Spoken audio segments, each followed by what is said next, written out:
Hello students. IC engine internal combustion engine subject start करने से पहले हम थर्मोडायनेमिक्स के कुछ बेसिक कंसेप्ट रिवाइज कर लेते हैं।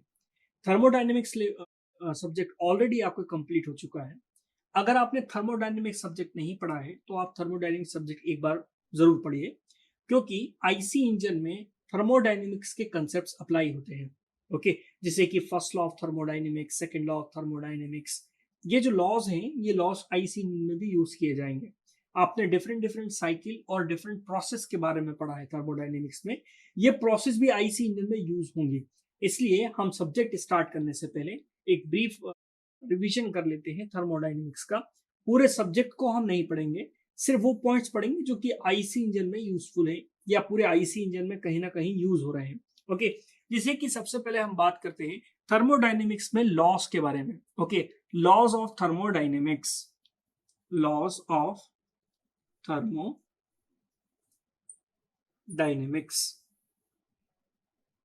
ओके, लॉज ऑफ थर्मोडायनेमिक्स में हमने कितने लॉज पढ़े थे? हमने पढ़ा था first law of thermodynamics, second law of thermodynamics, third law of thermodynamics and zeroth law of thermodynamics. Okay, इसमें हमने डिफरेंट डिफरेंट स्टेटमेंट देखे थे। एक एक करके हम बात करते हैं और हमारे पर्टिकुलर आईसी इंजन के लिए कौन सा लॉ हम अप्लाई करेंगे वो भी हम देखते हैं। सबसे पहले हम बात करते हैं जीरोथ लॉ ऑफ थर्मोडायनेमिक्स के बारे में। Okay, zeroth law, zeroth law of thermodynamics, thermodynamics। Okay, zeroth law of thermodynamics क्या था? जीरोथ लॉ ऑफ थर्मोडायनेमिक्स बोलता था कि if body A is in thermal equilibrium with body B and body B is in thermal equilibrium with body C, then A and C are in equilibrium। Okay, अगर कोई A body B के साथ equilibrium में है, B body C के साथ equilibrium में है, तो A और C आपस में क्या होंगे? इक्विलिब्रियम में होंगे।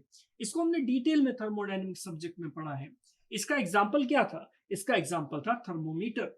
थर्मोमीटर में तीन बॉडीज थी, जैसे कि ग्लास, मर्क्यूरी और human body. Okay, human body का टेम्परेचर सबसे पहले किसके पास जाता था? ग्लास के पास। तो बॉडी, अगर हम ह्यूमन बॉडी को बॉडी ए मान लें और ग्लास को बॉडी बी मान लें, तो ए और बी थर्मल इक्विलिब्रियम में है। ओके, इक्विलिब्रियम जब हम बोलते हैं तो थर्मल इक्विलिब्रियम की बात कर रहे होते हैं।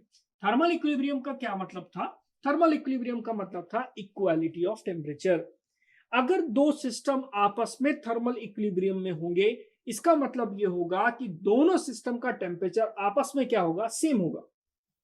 ओके, तो हम क्या बात कर रहे थे? थर्मोमीटर की। तो ह्यूमन बॉडी ए बॉडी है, ग्लास बॉडी बी है, और उस ग्लास बॉडी के अंदर जो मर्क्यूरी भरा हुआ है वो क्या है? बॉडी सी। ओके, तो यहाँ पर जीरोथ लॉ ऑफ थर्मोडायनेमिक्स में हमने बात करी थी कि ये आपका थर्मोमीटर है। यहाँ पर स्केल से मार्किंग होती है, ये आपके स्केल्स बने होते हैं यहाँ पर। ओके, और यहाँ पर मर्क्यूरी भरा होता है, ये क्या है? मर्क्यूरी। ओके, और ये क्या है? ग्लास बॉडी है, क्या है? ये ग्लास बॉडी। ह्यूमन बॉडी का टेम्परेचर सबसे पहले किसके पास जाता है? ग्लास बॉडी के पास जाता है। ग्लास बॉडी का टेम्परेचर देन किसके पास जाता है? मर्क्यूरी के पास जाता है। मर्क्यूरी का टेम्परेचर जैसे ही बढ़ता है, मर्क्यूरी में एक्सपांशन होता है। ओके, और जैसे एक्सपांशन होगा, उसका एक्सपांशन स्केल पे कितना हुआ है वो हम चेक करके ह्यूमन बॉडी का टेम्परेचर बता सकते हैं। इस लॉ को हम क्या बोलते थे? Zeroth law of thermodynamics. Zeroth law of thermodynamics ने क्या कहा कि बॉडी ए बी के साथ अगर इक्विलिब्रियम में है, ओके, इक्विलिब्रियम मतलब कौन सा इक्विलिब्रियम? Thermal equilibrium. कौन सा equilibrium? Thermal equilibrium. Body B C के साथ इक्विलिब्रियम में है। ओके, सी के साथ इक्विलिब्रियम में है, तो कौन सा इक्विलिब्रियम? Thermal equilibrium. तो ए और सी आपस में क्या होंगे? इक्विलिब्रियम में होंगे। ये था जीरोथ लॉ ऑफ थर्मोडायनेमिक्स। इसके बाद कौन सा लॉ पढ़ा हमने? इसके बाद हमने पढ़ा first law of thermodynamics. First law, first law of thermodynamics.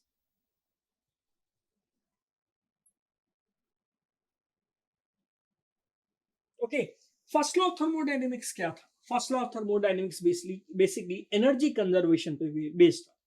Energy conservation पे बेस्ड क्या था कि energy neither be created nor be destroyed, only it can transform one form of energy into another form of energy. Energy को ना ही बनाया जा सकता है ना ही खत्म किया जा सकता है, सिर्फ एक फॉर्म से दूसरे फॉर्म में हम इसको क्या कर सकते हैं? कन्वर्ट कर सकते हैं। ये क्या था? फर्स्ट लॉ ऑफ थर्मोडायनेमिक्स था। फर्स्ट लॉ ऑफ थर्मोडायनेमिक्स आपके आईसी इंजन सब्जेक्ट के लिए भी इंपॉर्टेंट है। फर्स्ट लॉ ऑफ थर्मोडायनेमिक्स हम अपने इंजन में अप्लाई करके देखेंगे। आईसी इंजन बेसिकली बहुत ही प्रैक्टिकल सब्जेक्ट है। ओके, जो भी चीजें हम यहाँ पर पढ़ेंगे वो आपने अपने डे टू डे लाइफ में देखी हुई है। आप जो बाइक चला रहे हैं, जो आप इंजन यूज कर रहे हैं, उस इंजन में आपने ये सारी चीजें देखी है। फर्स्ट लॉ ऑफ थर्मोडायनेमिक्स अगर मैं आईसी इंजन में अप्लाई करूं तो कैसे अप्लाई कर सकता हूं? ओके, हमने बोला कि एनर्जी ना ही बनाई जा सकती है ना ही खत्म की जा सकती है, सिर्फ एक फॉर्म से दूसरे फॉर्म में कन्वर्ट की जा सकती है। एग्जाम्पल, आपने बाइक में पेट्रोल डलवाया, पेट्रोल के पास क्या थी? केमिकल एनर्जी थी। क्या थी? Chemical energy. उस फ्यूल की कुछ कैलोरीफिक वैल्यू थी। कैलोरीफिक वैल्यू का मतलब क्या होता है कि वो पर्टिकुलर फ्यूल जलने के बाद जितनी हीट प्रोड्यूस करेगा, जितनी एनर्जी प्रोड्यूस करेगा, उसको हम क्या बोलते हैं? कैलोरीफिक वैल्यू बोलते हैं। कैलोरीफिक वैल्यू ऑफ फ्यूल मतलब पेट्रोल और डीजल लगभग कितनी होती है? 46,000 समथिंग हम ले सकते हैं। ओके, 46,500 समथिंग किलो जूल पर केजी हम ले सकते हैं। 1 केजी फ्यूल जलने के बाद इतनी हीट निकलेगी। ओके, अब फ्यूल टैंक से कहां चला गया? पिस्टन के सिलेंडर के अंदर, आपके इंजन के अंदर चला गया। स्पार्क हुआ, इग्निशन हुआ, फ्यूल बर्न हुआ। ओके, फ्यूल बर्न हुआ तो एनर्जी रिलीज हुई। फर्स्ट लॉ क्या कहता है कि एनर्जी को ना ही बनाया जा सकता है ना ही खत्म किया जा सकता है। तो जो केमिकल एनर्जी थी फ्यूल के पास, वो अब किस में कन्वर्ट हो गई? हीट एनर्जी में कन्वर्ट हो गई। ओके, क्योंकि वो जल रहा है तो उसके पास हीट एनर्जी आई। हीट एनर्जी कहां से आई? जो फ्यूल की केमिकल एनर्जी थी उससे किस में कन्वर्ट हुआ? वो हीट एनर्जी में कन्वर्ट हो गया। जो एक्सपांशन हुआ, जो गैसेस बनी, उन्होंने पिस्टन को डाउनवर्ड डायरेक्शन में पुश किया, तो आपको कौन सी एनर्जी मिली? Mechanical energy. क्या ये मैकेनिकल एनर्जी बनाई हमने? नहीं, एक फॉर्म से कन्वर्ट करके हम दूसरे फॉर्म में लेकर आए। ओके, तो हमने बोला फर्स्ट ऑफ थर्मोडायनेमिक्स हमने यहाँ कैसे अप्लाई किया? जो हीट एनर्जी निकली डिफरेंट डिफरेंट फॉर्म्स में पूरे इंजन में डिस्ट्रीब्यूट हो गई। जैसे कि एक फॉर्म क्या है? जो साइलेंसर से एग्जॉस्ट गैसेस बाहर निकल रही हैं, उसका टेम्परेचर अभी भी कुछ हाई है, मतलब वो उसके पास कुछ एनर्जी है। वो एनर्जी कहां से आई? वो एनर्जी फ्यूल के बर्न होने से आई। मतलब फ्यूल के पास जो एनर्जी थी, उस एनर्जी का कुछ पार्ट कहां निकल रहा है? बाहर की तरफ निकल रहा है। तो हम फर्स्ट लॉ ऑफ थर्मोडायनेमिक्स अपने आईसी इंजन में भी हम अप्लाई करेंगे। अप्लाई करके हम एक बैलेंस शीट बनाएंगे और देखेंगे कि फ्यूल को बर्न होने के बाद हीट कहां कहां चली जाती है। ओके, और समीशन देखेंगे कि वो केमिकल एनर्जी फ्यूल की केमिकल एनर्जी के बराबर होता है कि नहीं होता। ओके, तो फर्स्ट लॉ ऑफ थर्मोडायनेमिक्स हमने क्या देखा कि energy neither be created nor be destroyed, only it can transform one form of energy into another form of energy। इसका स्टेटमेंट क्या था? ओके, इसका स्टेटमेंट हमने क्या लिखा? इसका स्टेटमेंट हमने लिखा कि dq is equals to du plus dw। dq is equals to du plus dw। यहां पर dq क्या था? Heat transfer from the system to the system. Okay, from the system to the system. Okay, positive और negative. du क्या है? du है change in internal energy, change in internal energy. और dw क्या है? वर्क डन या work transfer, work done. Okay, तो ये स्टेटमेंट था फर्स्ट लॉ ऑफ थर्मोडायनेमिक्स का। ये स्टेटमेंट हम अपने आईसी इंजन के कैलकुलेशन में भी अप्लाई करेंगे कि जितनी हीट आपने दी, वो हीट गई कहां? वो या तो वर्क में चली गई, या तो वो किसी इंटरनल एनर्जी में जाकर क्या हो गई? स्टोर हो गई। ओके, जैसे कि हीट बर्न, जैसे कि फ्यूल आपका बर्न हुआ तो हीट एनर्जी निकली। अब वो हीट एनर्जी कहां गई? वो हीट एनर्जी वर्क में कन्वर्ट हो गई, मैकेनिकल वर्क में कन्वर्ट हो गई, जिससे कि आपकी बाइक आगे की तरफ चलने लगी। ओके, वो आपका मैकेनिकल वर्क है। ये मैकेनिकल वर्क आया कहां से? फ्यूल के बर्न होने की वजह से ही आया। तो ये क्या है? फर्स्ट ऑफ थर्मोडायनेमिक्स है। Okay, dq is equal to du plus dw। इसके बाद हमने कौन सा लॉ देखा? इसके बाद हमने लॉ देखा second law of thermodynamics. Second law. Okay, second law में बेसिकली हमने दो स्टेटमेंट देखे। वो दो स्टेटमेंट कौन कौन से थे? क्लॉसियस और केल्विन। ओके, यहां पर हमने दो स्टेटमेंट देखे, क्लॉसियस और केल्विन। ओके, क्लॉसियस का स्टेटमेंट देखा और हमने देखा केल्विन का। ओके, केल्विन ने क्या कहा? क्लॉसियस ने क्या कहा? क्लॉसियस ने कहा कि एनर्जी को लो टेम्परेचर से हाई टेम्परेचर पे आप ट्रांसफर कर रहे हैं। अगर आप हीट को लो टेम्परेचर से हाई टेम्परेचर में ट्रांसफर कर रहे हैं तो आपको एक्सटर्नल वर्क की जरूरत पड़ेगी। क्लॉसियस का जो लॉ है, ये particular second law of thermodynamics में जो क्लॉसियस का स्टेटमेंट है, ये स्टेटमेंट कौन से सब्जेक्ट में आप यूज करेंगे? आप यूज करेंगे इसको आरएसी में, रेफ्रिजरेशन एयर कंडीशनिंग का जब आप सब्जेक्ट पढ़ेंगे उसमें आप सीओपी कैलकुलेट कर रहे होंगे, आप प्रेशर टेम्परेचर आप देख रहे होंगे, आपका रेफ्रिजरेटर काम कर रहा है तो उसका सीओपी कोफिशिएंट ऑफ परफॉर्मेंस क्या होगा, वहां जो लॉ यूज किया जाएगा वो क्लॉसियस स्टेटमेंट से वर्क कर रहा होगा। जो आपका रेफ्रिजरेटर काम करता है वो क्लॉसियस के स्टेटमेंट पे काम करता है। कैल्विन ने क्या कहा? कैल्विन ने सेकेंड लॉ ऑफ थर्मोडायनेमिक्स में क्या कहा कि ऐसा इंजन बनाना संभव है जो कि जिसकी एफिशिएंसी 100% हो। ओके, उसने बोला कि इंजन की एफिशिएंसी कभी भी 100% नहीं होगी। ओके, क्या नहीं होगी? 100% नहीं हो सकती। ओके, ऐसा इंजन इम्पॉसिबल है जिसकी एफिशिएंसी 100% नहीं हो सकती। अब देखिए, समझते हैं इस बात को समझते हैं कि फ्यूल को हमने बर्न किया ना, बाइक हमने ली, उसमें हमने फ्यूल टैंक में फ्यूल भरवा दिया। अब फ्यूल आपके इंजन में गया, बर्न हुआ, जो हीट एनर्जी निकली, वो हीट एनर्जी ने क्या किया? आपको वर्क दिया।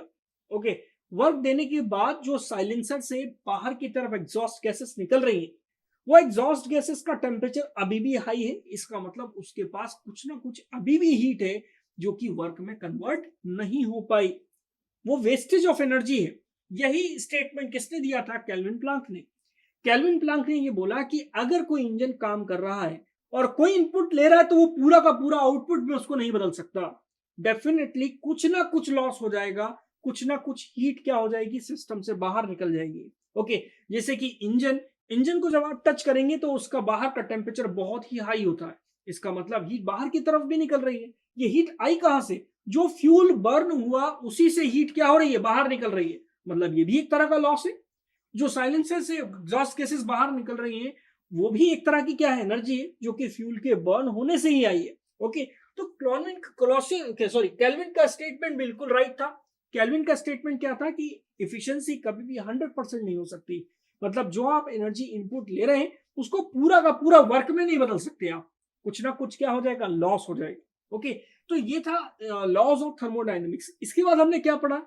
Open system, close system, isolated system. Okay, इसको भी हमें थर्मोडायनेमिक्स को हम आईसी इंजन में हम किस तरह से अप्लाई कर सकते हैं, इन सिस्टम को हम किस तरह से अप्लाई करेंगे ये हम देखते हैं।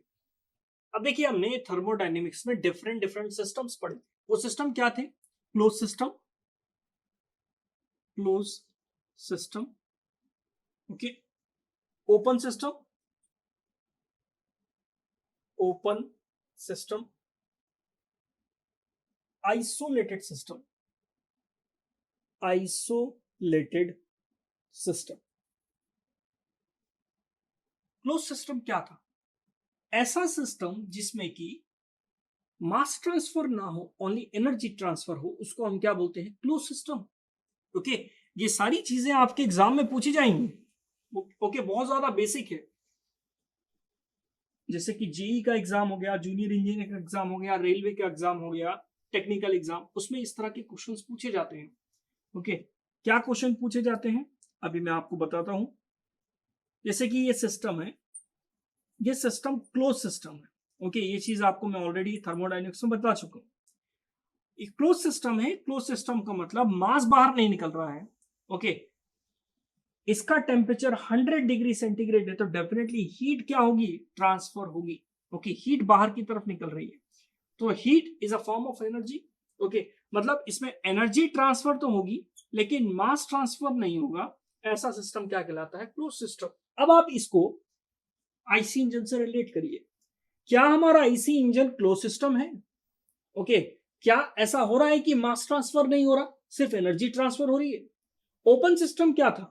ओपन सिस्टम ऐसा सिस्टम है जिसमें कि एनर्जी ट्रांसफर हो रही है और साथ साथ में मास ट्रांसफर भी हो रहा है। एग्जांपल इसका क्या था? Compressor, pump. Okay, compressor, pump, ये सब ओपन सिस्टम है। किस तरह से? ओपन सिस्टम में आप देख रहे हैं कि एक पॉइंट से मास एंटर हो रहा है, दूसरे पॉइंट से मास बाहर की तरफ निकल रहा है। जैसे कि आप घरों में जो वाटर पंप यूज करते हैं उसमें क्या होता है? एक एंड से वाटर एंटर करता है और दूसरे एंड से वाटर बाहर निकल जाता है, मास बाहर बाहर की तरफ जा रहा है। आप मोटर को इलेक्ट्रिसिटी क्यों देते हैं? क्योंकि आप वाटर का प्रेशर बढ़ा देते हैं। मतलब आपने एनर्जी इनपुट कर दी, वाटर को क्या दे दी? एनर्जी दे दी। एनर्जी बढ़ गई इसलिए वो 2-3 फ्लोर ऊपर चढ़ जाता है। तो पंप में आप क्या कर रहे हैं? एनर्जी ट्रांसफर कर रहे हैं, सिस्टम के अंदर एनर्जी डाल रहे हैं और मास तो ट्रांसफर हो ही रहा है। तो ओपन सिस्टम है ये। कंप्रेशन और पंप क्या है? ओपन सिस्टम है। आइसोलेटेड सिस्टम क्या था? ऐसा सिस्टम जिसमें कि एनर्जी ट्रांसफर ना हो और मास ट्रांसफर भी नहीं हो।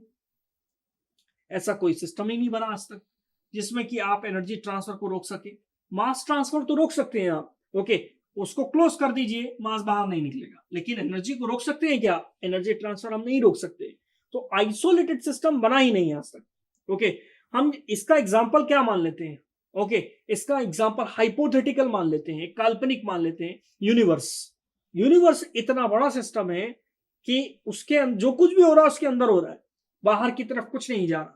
तो यूनिवर्स को आइसोलेटेड सिस्टम मान लेते हैं। या फिर इसका एग्जांपल एग्जाम में दिया जाता है well insulated flask. Well insulated flask का मतलब क्या है? जिसमें आप गर्म पानी स्टोर करके रखते हैं, 2 से 3 दिन वो गर्म रहता है। लेकिन 2 से 3 दिन ही रहता है ना। ओके, 2 दिन बाद 3 दिन बाद वो ठंडा हो जाता है, मतलब एनर्जी बाहर की तरफ निकल गई। तो आपने परफेक्ट आइसोलेटेड सिस्टम आप तक आज तक डिजाइन नहीं किया है। इसकी डेफिनेशन ये है कि मास ट्रांसफर एनर्जी ट्रांसफर नहीं होती। अब हम अपने टॉपिक से रिलेट करते हैं इसको, इस थर्मोडायनेमिक्स के कंसेप्ट को हम अपने टॉपिक से रिलेट करते हैं। क्या हमारा आईसी इंजन क्लोज सिस्टम है? क्या हमारा आईसी इंजन ओपन सिस्टम है? ये सबसे बड़ा क्वेश्चन है, क्योंकि इसमें जितने फॉर्मूले, जितने न्यूमेरिकल आएंगे, वो इसी बात से डिसाइड होंगे कि सिस्टम क्या है। अगर ओपन सिस्टम है तो स्टडी फ्लो एनर्जी इक्वेशन लग रही होगी। Okay, steady flow energy equation क्या है?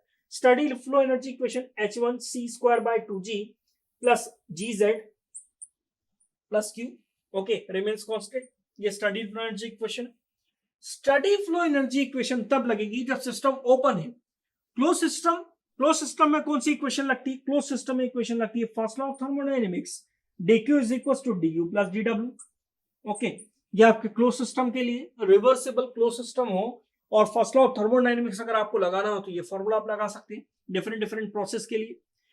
अब बात करते हैं कि आईसी इंजन कैसा सिस्टम है, क्या ये क्लोज सिस्टम है? देख लेते हैं। देखिए, आपने फ्यूल को टैंक में भरा, फ्यूल एक एंड से सिस्टम के अंदर, मतलब उस जगह जा रहा है जहां पर बर्निंग हो रही है, जहां पर फ्यूल जल रहा है।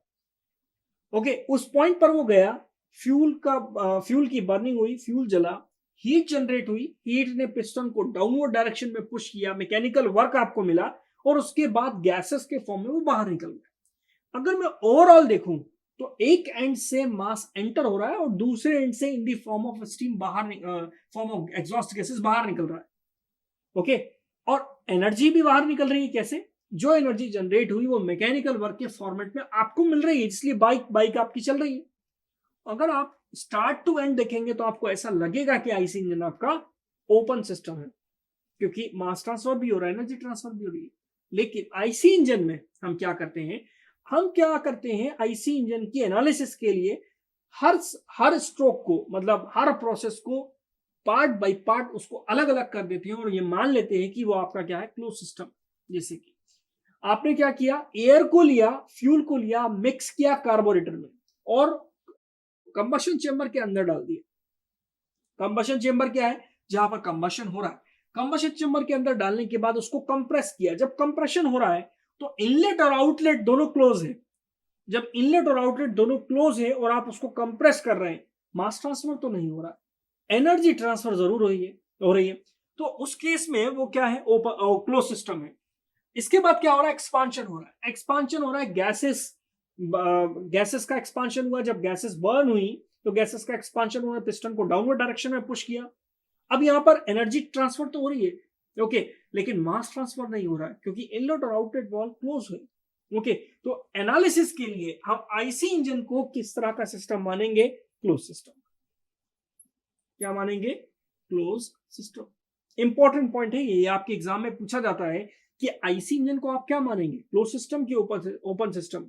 अगर हमने आईसी इंजन को क्लोज सिस्टम मान लिया तो जितने भी फॉर्मूले हमने पढ़े हैं वो सारे फॉर्मूले आईसी इंजन के लग जाएंगे, आईसी इंजन में लग जाएंगे क्लोज सिस्टम के। ओके, अब क्लोज सिस्टम में कितनी प्रोसेस हमने देखी थी? प्रोसेस की बात करते हैं।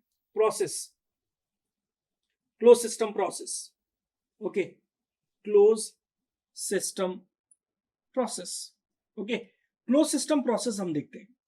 क्लोज सिस्टम प्रोसेस में आपने कौन कौन सी प्रोसेस देखी? आपने देखा कांस्टेंट वॉल्यूम प्रोसेस, आपने देखा कांस्टेंट प्रेशर प्रोसेस, आपने देखी कांस्टेंट टेम्परेचर प्रोसेस, आपने देखा पॉलीट्रॉपिक प्रोसेस, आपने पढ़ा एडियाबैटिक प्रोसेस।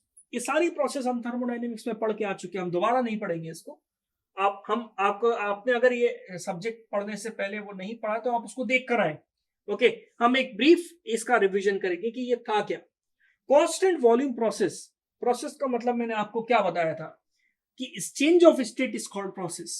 स्टेट में बदलाव आ गया, इसका मतलब प्रोसेस हुई। अगर मैं अभी इस पॉइंट, जैसे कि अभी मैं बोल रहा हूं, अभी की कंडीशन में मेरे पास जो एनर्जी है, 10 मिनट बाद अगर मैं कंटिन्यूअसली बोलता रहूंगा तो एनर्जी में क्या आएगी? कमी आएगी, सिस्टम की स्टेट में बदलाव आएगा, मतलब कुछ प्रोसेस हो रही है। ओके, तो प्रोसेस क्या थी? Change of state is called process. तो प्रोसेस में कितने टाइप की प्रोसेस थी? Constant volume, constant pressure, constant temperature, polytropic, adiabatic. IC engine में भी इस तरह की प्रोसेस होंगी। आईसी इंजन में आपका इंजन क्या होता है? डीजल इंजन होता है। ओके, पेट्रोल इंजन होता है। डीजल इंजन, पेट्रोल इंजन या आपका dual fuel engine, different type के अगर आप फ्यूल यूज कर रहे हैं, जो भी इंजन यूज कर रहे हैं, सबके लिए अलग अलग साइकिल्स है। उन साइकिल्स में अलग अलग प्रोसेस होगी। वो प्रोसेस कौन सी हो सकती है? कांस्टेंट वॉल्यूम हो सकती है, एडियाबैटिक हो सकती है, कांस्टेंट टेम्परेचर हो सकती है, कांस्टेंट प्रेशर हो सकती है। तो आपको ये पता होना चाहिए कि इन सभी प्रोसेस के लिए आपने जो वैल्यूज कैलकुलेट करी थी, क्या क्या, कि हीट ट्रांसफर क्या होता है, वर्क ट्रांसफर क्या होता है, चेंज इन इंटरनल एनर्जी क्या होती है, ये आपको पता होना चाहिए। ओके, ये आपको मालूम होना चाहिए। जैसे कि अगर मैं आपसे पूछूं कि कांस्टेंट वॉल्यूम प्रोसेस हो रही है, अब बताइए कांस्टेंट वॉल्यूम प्रोसेस में हीट ट्रांसफर क्या होगा? आपको पता होना चाहिए, थर्मोडायनेमिक्स आप पढ़कर आ चुके हैं। कांस्टेंट वॉल्यूम प्रोसेस के लिए हीट ट्रांसफर क्या है? फर्स्ट लॉ ऑफ थर्मोडायनेमिक्स हमने लगाया, dq is equal to du plus dw। Okay, dq is equal to du plus dw। Volume constant है, अगर वॉल्यूम कांस्टेंट होता है तो आपने सीख कर रखा है कि वर्क ट्रांसफर डेफिनेटली जीरो होगा, वर्क होगा ही नहीं। ओके, तो heat transfer is equal to क्या होगा? चेंज इन इंटरनल एनर्जी, और चेंज इन इंटरनल एनर्जी का फॉर्मूला क्या होता है? CVT2 minus T1। ये फॉर्मूले आपको पता होना चाहिए। ओके, कांस्टेंट वॉल्यूम प्रोसेस के लिए जो हीट ट्रांसफर का जो फॉर्मूला होता है वो क्या होता है? CVT2 minus T1। Constant pressure process, constant pressure process के लिए अगर मैं आपसे पूछूं कि बताइए हीट ट्रांसफर का फॉर्मूला क्या है? कांस्टेंट प्रेशर प्रोसेस के लिए हीट ट्रांसफर का फॉर्मूला क्या होता है? CpT2 minus T1। ये किसके लिए है? कांस्टेंट प्रेशर प्रोसेस के लिए। ये सब कुछ पढ़ा दिया गया, आप सब कुछ पढ़ चुके हैं हम। कांस्टेंट टेम्परेचर प्रोसेस, ऐसी प्रोसेस जिसमें कि टेम्परेचर कांस्टेंट रहे और प्रोसेस हो जाए, स्टेट में चेंज आ जाए, उसको हम क्या बोलेंगे? कांस्टेंट टेम्परेचर प्रोसेस बोलेंगे। एकमात्र एक ऐसी प्रोसेस है जिसमें कि हीट ट्रांसफर, वर्क ट्रांसफर आपस में क्या होते हैं? बराबर होते हैं। Okay, PV to the power n is equal to constant. Polytropic process, इसके लिए वर्क का फॉर्मूला हमने देखा, P1 V1 minus P2 V2 upon n minus 1। PV to the power gamma is equal to constant, PV to the power gamma is equal to constant. Adiabatic process, adiabatic process में हमने formula देखा, P1 V1 minus P2 V2 upon gamma minus 1। अब हम IC engine में different different process पढ़ रहे होंगे। जब जब हम पढ़ेंगे 4 स्ट्रोक इंजन, जो अभी आप बाइक यूज करते हैं वो 4 स्ट्रोक इंजन है। ओके, पहले जो स्कूटर्स आती थी वो 2 स्ट्रोक इंजन हुआ करती थी। अब देखिए 4 स्ट्रोक इंजन में पेट्रोल इंजन की अगर मैं बात करूं, स्पेसिफिक पेट्रोल इंजन की बात करूं, तो पेट्रोल इंजन के एनालिसिस के लिए जिस साइकिल का यूज किया जाता है वो साइकिल क्या है? Auto cycle. अब ऑटो साइकिल में कौन कौन सी प्रोसेस होंगी? उसमें 2 कांस्टेंट वॉल्यूम और 2 एडियाबैटिक प्रोसेस होंगी। 2 कांस्टेंट वॉल्यूम और 2 एडियाबैटिक प्रोसेस ही क्यों हुई? एडियाबैटिक प्रोसेस के अलावा कोई और प्रोसेस क्यों नहीं हुई? ये हम तब डिस्कस करेंगे ये चीज कि हमने एक्सपांशन को एडियाबैटिक एक्सपांशन ही क्यों माना, हमने कंप्रेशन को एडियाबैटिक कंप्रेशन ही क्यों कंसीडर किया, हमने हीट एडिशन को कांस्टेंट वॉल्यूम क्यों ही माना, हीट रिजेक्शन को कांस्टेंट वॉल्यूम क्यों माना। तो ये चीज हम डिस्कस करेंगे, लेकिन उससे पहले आपको ये पता होना चाहिए कि इन प्रोसेस का मतलब क्या है। ओके, कांस्टेंट वॉल्यूम में वॉल्यूम कांस्टेंट रहेगा, कांस्टेंट प्रेशर में प्रेशर कांस्टेंट रहेगा, कांस्टेंट टेम्परेचर में टेम्परेचर थ्रू आउट क्या रहेगा? कांस्टेंट। पॉलीट्रॉपिक प्रोसेस एक जनरल प्रोसेस, पॉलीट्रॉपिक प्रोसेस होती है। एडियाबैटिक प्रोसेस ऐसी प्रोसेस है जिसमें कि हीट ट्रांसफर क्या होता है? जीरो होता है, उसको हम क्या बोलते हैं? एडियाबैटिक प्रोसेस बोलते हैं। ओके, तो ये डिफरेंट डिफरेंट टाइप्स की प्रोसेस है जो कि आईसी इंजन में भी आएंगी। आईसी इंजन में भी आपको पता होना चाहिए कि इन सब के फॉर्मूलेस क्या है, वर्क डन कैसे निकलता है, चेंज इन इंटरनल एनर्जी कैसे निकलती है, हीट ट्रांसफर कैसे निकलता है। तो अगर आपने अभी तक नहीं पढ़ा है तो ये पर्टिकुलर लेक्चर आप जरूर देखें, क्योंकि इसके बाद जब हम आईसी इंजन देखेंगे और डिफरेंट डिफरेंट साइकिल्स की बात करेंगे तो ये सारे फॉर्मूले यूज हो रहे होंगे। ओके, तो ये एक बेसिक आपका ब्रीफ था जिसमें कि थर्मोडायनेमिक्स में हमने वो टॉप पॉइंट्स टच किए जो पॉइंट्स आपके पूरे सब्जेक्ट में कहीं ना कहीं अप्लाई हो रहे होंगे। ओके, तो आज की क्लास के लिए इतना ही, मिलते हैं नेक्स्ट क्लास में। Thank you.